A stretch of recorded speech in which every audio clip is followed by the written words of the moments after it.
Hey guys, welcome back. It is your favorite Gimp the Limp, and I'm here with another top 5 series for you.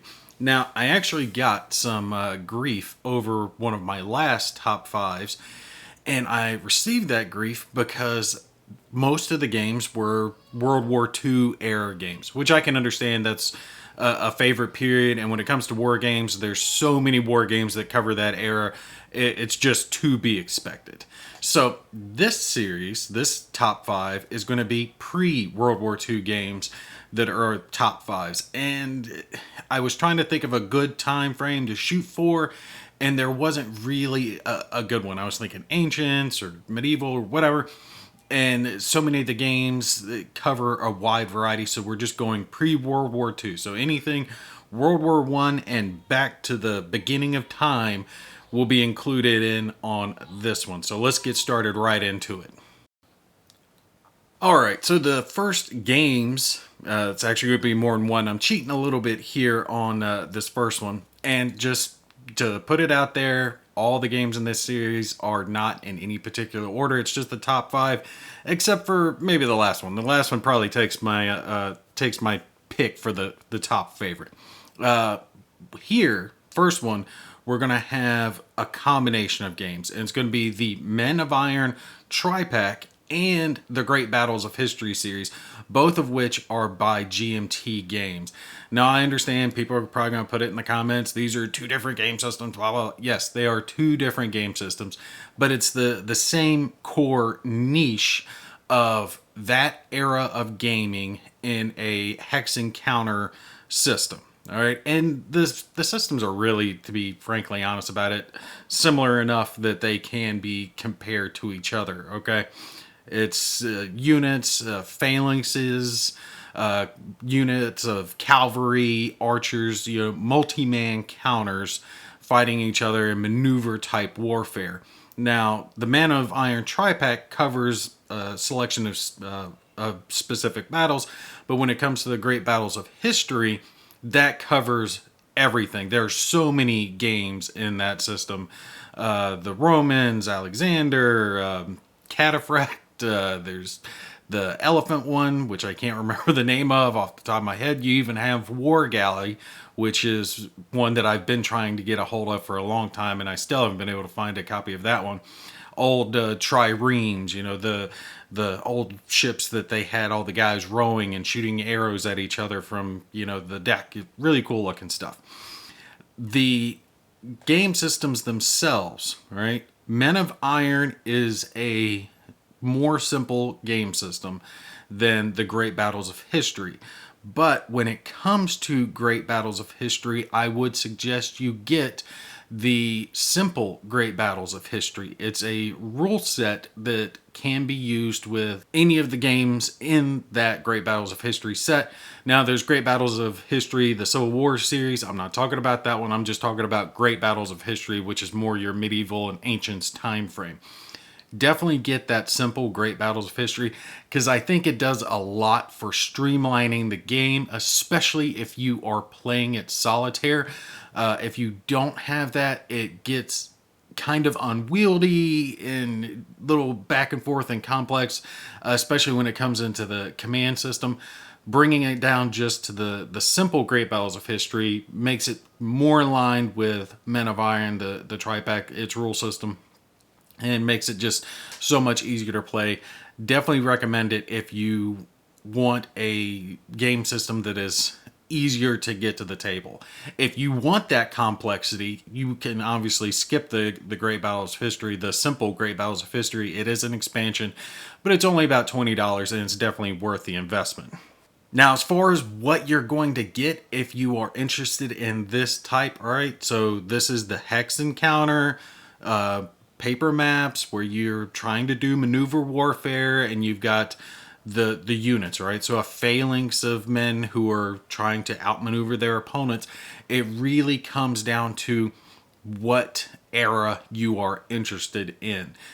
Personally speaking, I think the Men of Iron Tri-Pack is probably the way to go with the amount of content that you get in a single box. It is what used to be 3 individual games now all put into the same game box, and the cost is relatively cheap. I think they were selling it when it was on sale, something like $60. You can probably find it anywhere, I would say between 50 and 90, just depending on where you get it and shipping costs, stuff like that. But for the amount of game that you're going to get in the box, absolutely, Men of Iron tri-pack definitely takes the cake there. But when it comes to the Great Battles history, like I said, they're so similar to the Men of Iron tri-pack that there's multiple eras that are covered there. Like I said, the Romans, Cataphracts, War Galley, all the other good stuff. Any era that you're interested in, you're really not going to go wrong when you check out one of these game systems. Alright, so next up on the list is going to be Pendragon, and this is part of the Coin system of games, also by GMT. So Coin, just a real quick overview in case you haven't heard of it before. It is the counterinsurgency, all right? And you can tell by looking at the map, it is very different from your traditional hex and counter type war game. This is a card-based game, so you're playing off a deck of cards that's going to have a multitude of different things happening, but usually you will have a selection of forces. Generally, it's going to be 2 or 4, depending on what game in the coin system you're playing. In Pendragon, it's 4 different factions, and they're all competing for control, but they're competing for it in a different way. And that's one of the things I really love about the coin system, is the fact that it's asymmetrical gameplay. It's not hey, you've got 5 tanks, you've got 5 tanks, you've got some infantry, I've got some infantry, let's smash them together and roll some dice and see who wins. In this, you can have very different motivations for what your goals are.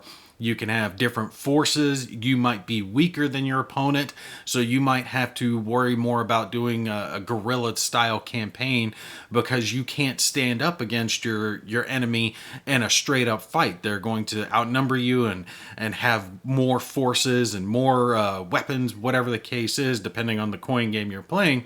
So you have to find a different way to accomplish your goals. Now, Pendragon is set during like the fall of Britain, during Rome's occupation of it. It's when a whole lot of different factions were involved and had interest here. Very briefly, to talk about those factions, and I might say some of these names wrong because I've never been good at some of these old school names. We have the Ducks, all right? So you've got the red, the blue, the black, and the green. The red forces are the Ducks. Now those, the DUX.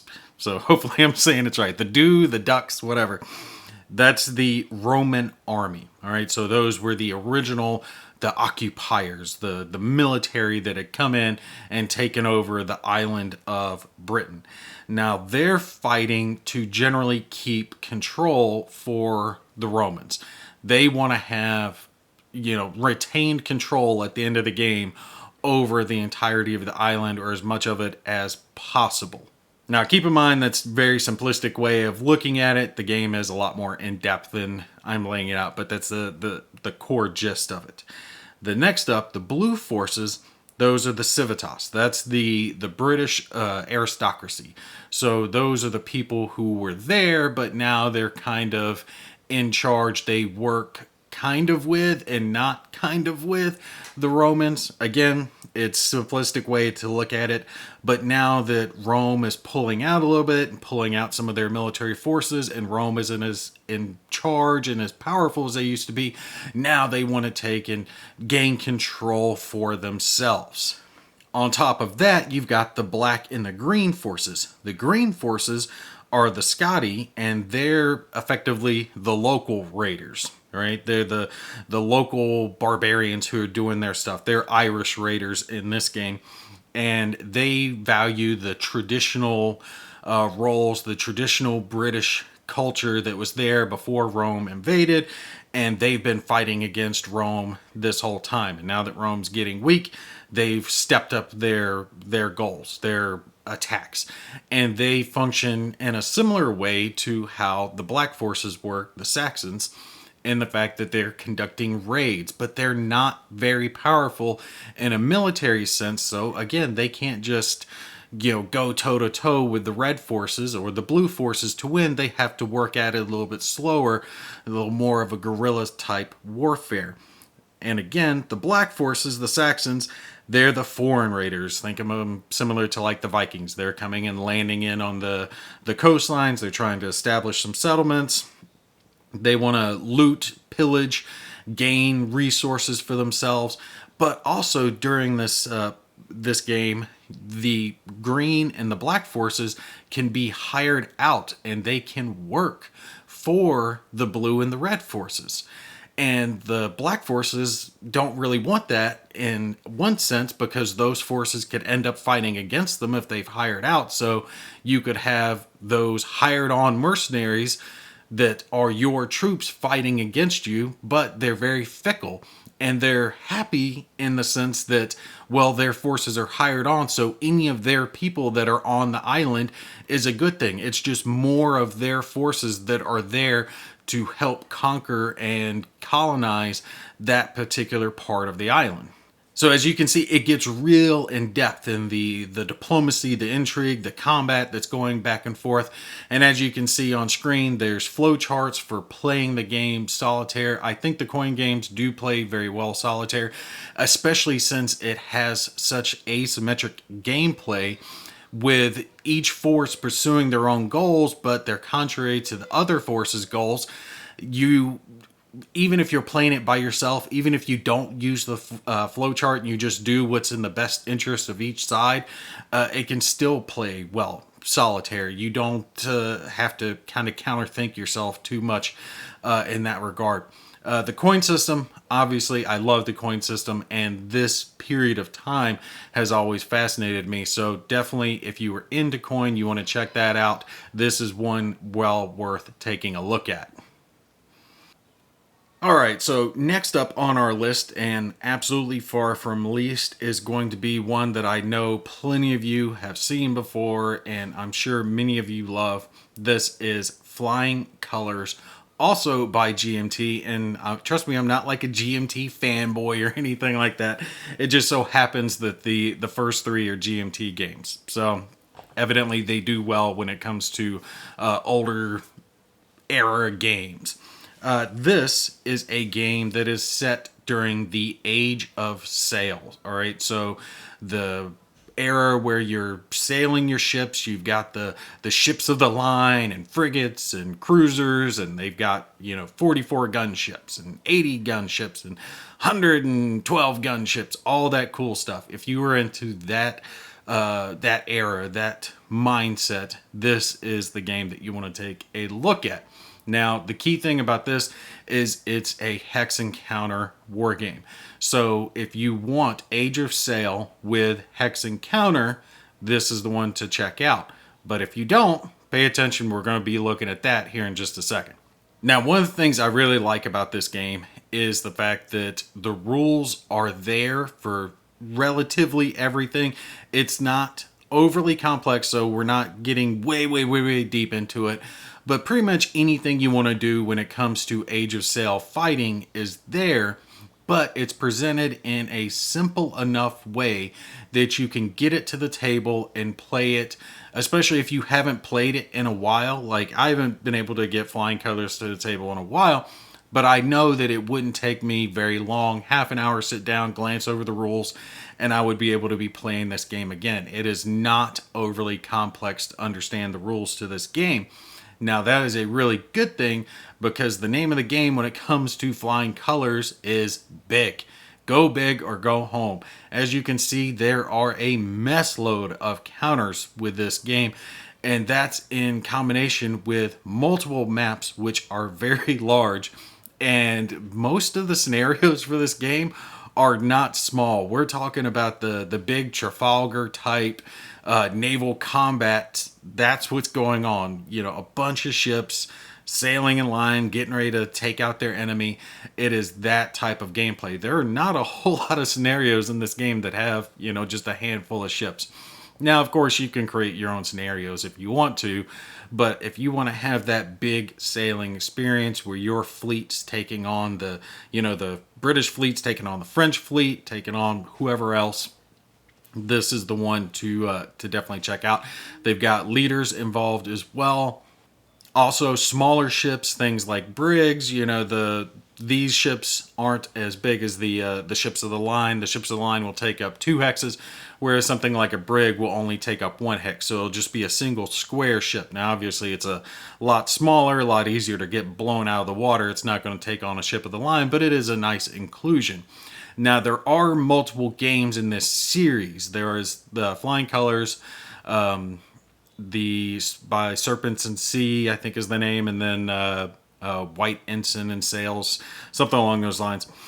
And I do believe they have a 4th in the series that is being developed and is supposed to be released at some point. It was P500 a while back, but I don't believe the 4th in the series has been released. The second 2 in the series, Serpents and White Ensign, they, if I remember right, have smaller ships. They had tended to have a lot of the brig sized versus Flying Colors. So if you're picking, I would definitely go with Flying Colors, the first in the series, as the one to check out, because it's got a lot of the bigger ships, stuff more like what I would anticipate a lot of people are looking for.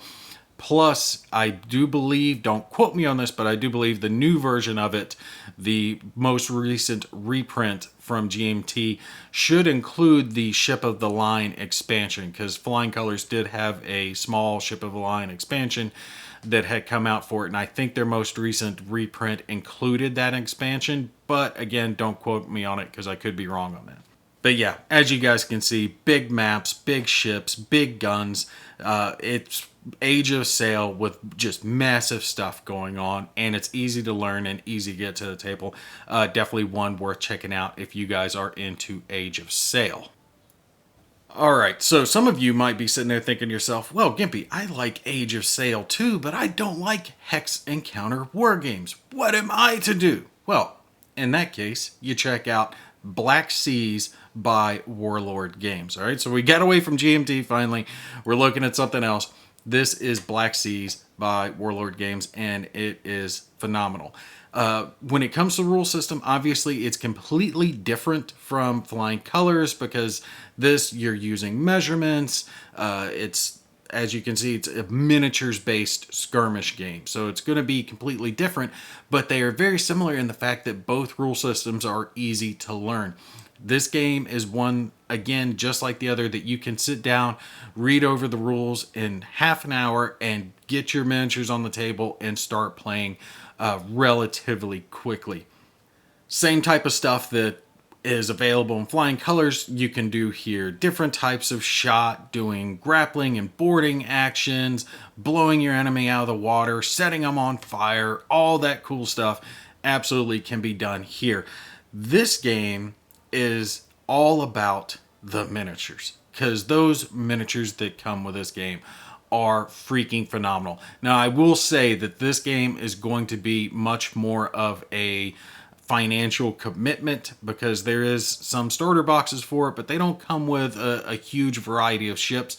But once you start putting together some of the ships, like some of the third rates and some of the frigates, and you see how good they look, then you really want to get those big ships of the line and paint them up and make them look phenomenal. I wouldn't recommend this game to someone who's not into painting the miniatures. It's not going to look good on the table. I mean, they'll look okay, but you really need to be willing to sit down and take the time to put the miniature together and paint it up and make it look pretty. That's the whole reason you're playing a miniatures game in the first place.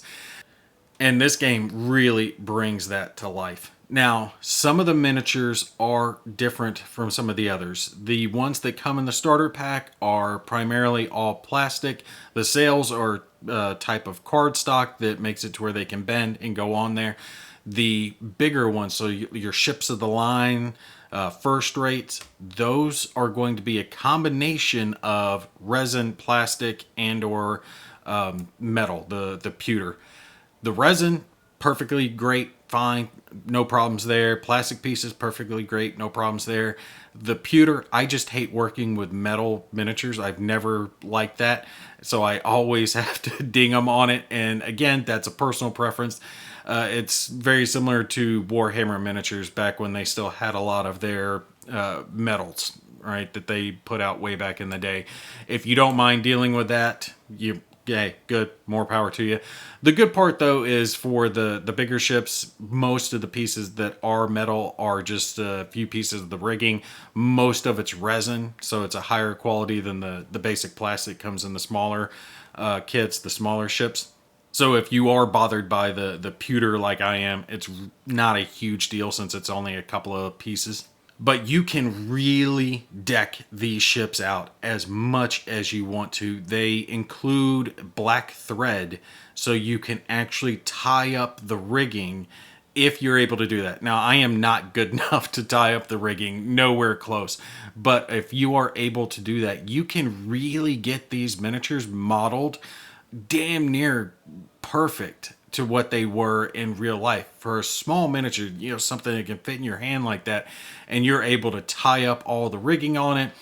They even include different pieces of cotton like white and black and red to represent smoke and gunfire and burning with all the different ships. They have taken the steps to kind of bring this game to life. I would recommend, though, getting a neoprene mat. What you see on screen is a neoprene mat that I ordered for playing purposes for the game. It does come with like a paper C map that you can play on, but it's not that big, and I prefer one that's a little bit bigger. Generally speaking, a 3x3 C map will work perfectly fine for this game, but you can go bigger if you want to have bigger battles. You have someone you want to play with, or you want to play it solitaire. Either way, I played it solitaire, and I found it to be excellent for that.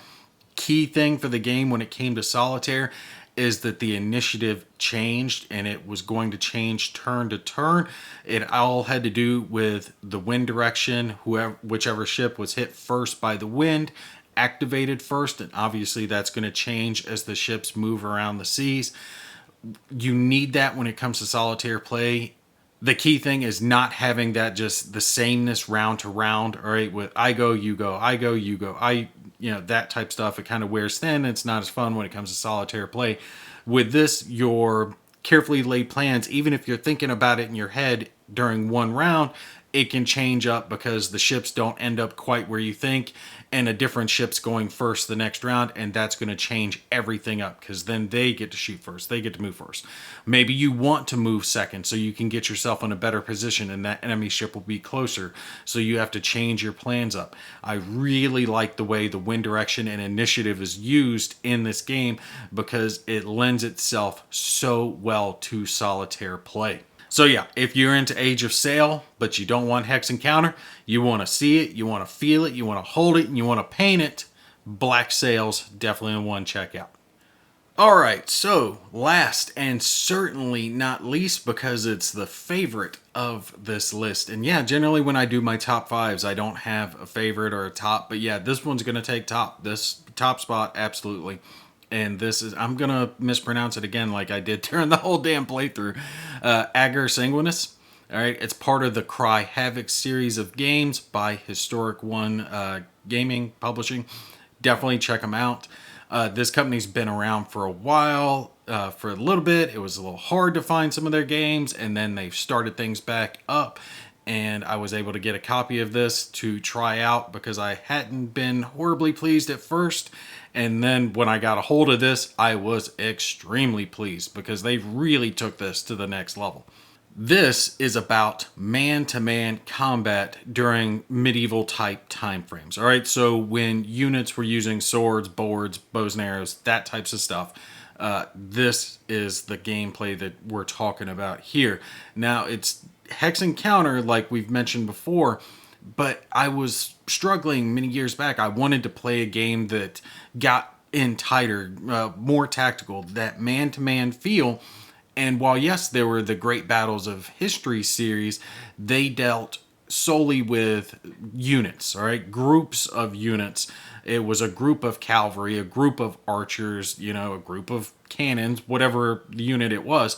It wasn't just a single man with his sword and shield or mace or a knight on a horse. That's where this game comes into play.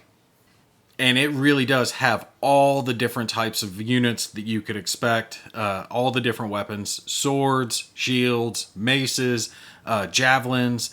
They even have the old school napalm, I'm going to probably mispronounce this one as well, the napata. It's basically a slinger who has like a Molotov cocktail that he can fling out and set the enemy on fire. And of course, knights. Now, the key thing with this game is similar to how other games have multiple counters to represent units as they take step losses, right? So you'd flip the counter over. If it was like a 4-step counter, you'd flip it over from its full side, and it's 3-step. And then you replace that counter when it only had 2 steps left and flip it over again to represent it's on its last step. Something like that is how this kind of goes. You're going to have at least 2 counters for any unit that's in this game. If it's infantry, they get 2. If it's cavalry, they get 4, because the horse has to be modeled as well. Because in this, the horse can be killed, but the man can still survive. So there are situations to where someone could throw like a javelin at a knight as he's riding in. The javelin ends up killing the horse and knocking the rider down, and then he could be stunned for a turn and get back up and keep on fighting. That's the type of combat that I'm talking about. Now, this game isn't specifically solitaire, but it is very easy to play both sides. If you're a war gamer, you've done plenty of that yourself, so you're not going to have any problems here. There's no hidden information or anything like that you have to worry about. And also, as a bonus, there's multiple different types of scenarios that you're going to be able to play in this. You're not just going to be fighting over a town like the one that you see in the background. They're fighting to gain control of this small village, or fighting out in the middle of nowhere where the cavalry just charge into each other. You can even there's an expansion that has a huge castle, a big set of maps you can put together. And you can have castle sieges where the walls are being manned and guys are bringing in ladders, battering rams, the whole nine, trying to barge their way into the castle and take control of it. So you can actually, reenact that. Pretend you're at Helm's Deep if you wish. And also, as an added bonus, you don't play this just as scenarios or a set of scenarios. You can play a campaign game. It does come with a separate map that shows a wider area, so forest and multiple different towns and plains and bridges, all that stuff, and you'll have a counter that represents your unit of forces that you can grow and expand as you're moving along, and you can have different raids going on in different villages or run into enemy forces out in the field, and then bring it down to the tactical map where you actually have your battle take place. When it comes to gameplay, the rules are relatively simple to learn, not overly complex. There is enough there to counterbalance things in the fact that there's stuff like reaction fire from archers or even your javelin throwers. They can react during the enemy's turn, but it is an I go, you go type system where one side will do its movement, attacking and all that good stuff, and then the other side will go and you'll carry on for a set number of turns for whatever scenario you're playing. When it comes to this medieval gameplay, though, this one is a real gem. I think a lot of people don't know about this game and would be really interested in it if they knew its existence. I didn't know about the Cry Havoc series for a long time. It took me a while to stumble upon it, and then it was hard to find. But they are much easier to find now than they used to be, the games in this series. You can definitely check out the Cry Havoc fan group on Facebook and get all your questions answered there if you are looking to find yourself a copy of this game. Like I said, it's by Historic One Games. But anyway, that's going to wrap us up for Gimpy's top 5 pre-World War II games. So as you guys can see, I do play stuff that isn't just World War II or fantasy sci-fi type stuff. I like historic gaming as well. Definitely leave your comments below. Let me know what you think. If you agree, disagree with the list, all that good stuff. Hey, it's just my personal favorites. You guys let me know what you enjoy. Y'all take care. I'll see you in the next one.